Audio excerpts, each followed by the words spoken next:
अंता बारा के निकटवर्ती गांव तिखोद में अंता मांगरोल विधानसभा सभा क्षेत्र के उपचुनाव होने वाले हैं, जिसमें निर्दलीय प्रत्याशी के रूप में नरेश मीणा चुनाव मैदान में है। राम कल्याण कश्यप प्रदेश अध्यक्ष महासभा कीर केवट कश्यप कहार नरेश मीणा के समर्थन में आज में प्रचार प्रसार किया था।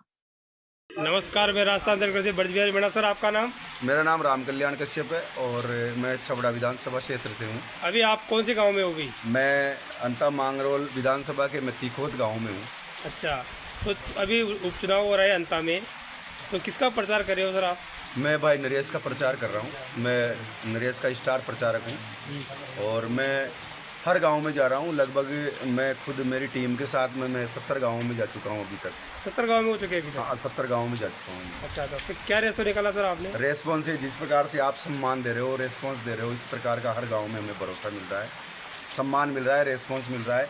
गाँव में हमारे पहले ही लोग दुख दर्द बताते थे कि 78 साल से कांग्रेस वाले भी आते हैं, बीजेपी वाले भी आते हैं, फिर भी हमारी वही दुर्दशा है।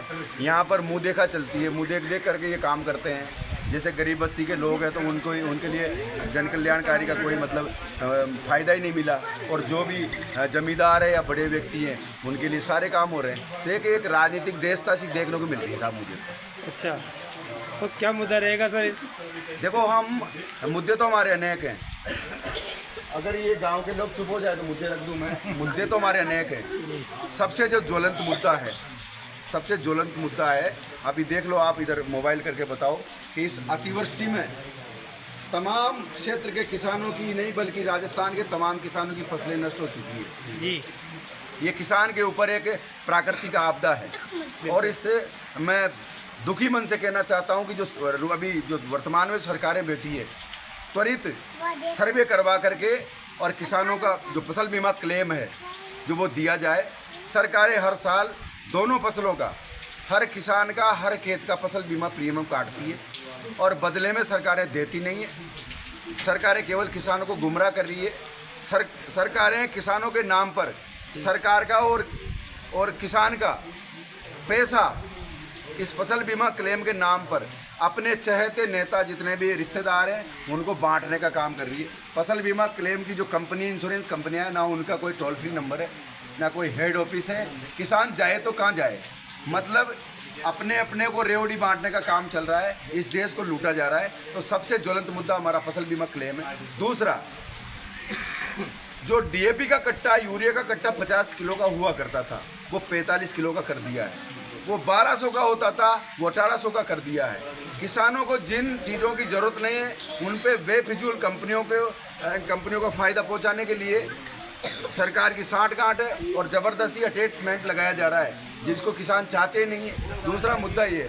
तीसरा मुद्दा, ये अभी जो सीज़न चल रहा है, अभी तो जैसे पानी बरस गया पर पलेवा करना या पानी फेरना, किसानों के बिजली की व्यवस्था 4-6 घंटे बिजली आती है, उसमें भी 3 बार 4 बार कट जाती है, यानी 2 घंटे खराब हो जाते हैं, 4 घंटे बिजली मिल पाती है। तो ऐसा क्यों? एक तरफ जो बाज़ारों में जितने भी उद्योगपति हैं, छोटे या बड़े, उनको 24 घंटे बिजली मिलती है, और ये किसान जितना अन्नदाता है, ये कृषि प्रधान क्षेत्र है, यहाँ पर प्रत्येक घर और प्रत्येक गांव खेती पर आधारित है, और इनको 4 घंटे बिजली दी जा रही है। ये भी हमारा मुद्दा है। दूसरा, ये जो सरकार में नुमाइंदे बैठे हैं, खनन मंत्री बनकर बैठे हैं, इनके ट्रक चल रहे हैं, हजारों ट्रक चल रहे हैं, खंडार से लेकर के और छपड़ा तक इनकी जो बजरी बिक्री है, सेंट बिक्री है। और यहाँ जो नदियों में जो किसान है, जो केवल रेत या पत्थर बेचने पर ही ये इनकी रोजीगा चलती थी, आजीविका चलती थी, इनको सब खत्म कर दिया है। ये त्राई कर रहे हैं लोग। तो ये ऐसा क्यों? ये तमाम मुद्दे हैं। और ये जो जितने भी गरीब बस्तियों में जो आवास योजना का लाभ नहीं मिला, शौचालय नहीं बना, या वहाँ पर पानी की व्यवस्था नहीं है, वो भी हमारा मुद्दा है। बिल्कुल। कई गांवों में देखने को मिल रहा है कि वहाँ पर स्कूलों की बिल्डिंगें जर्जर हो रही है। सरकार इन पर ध्यान क्यों नहीं दे रही है?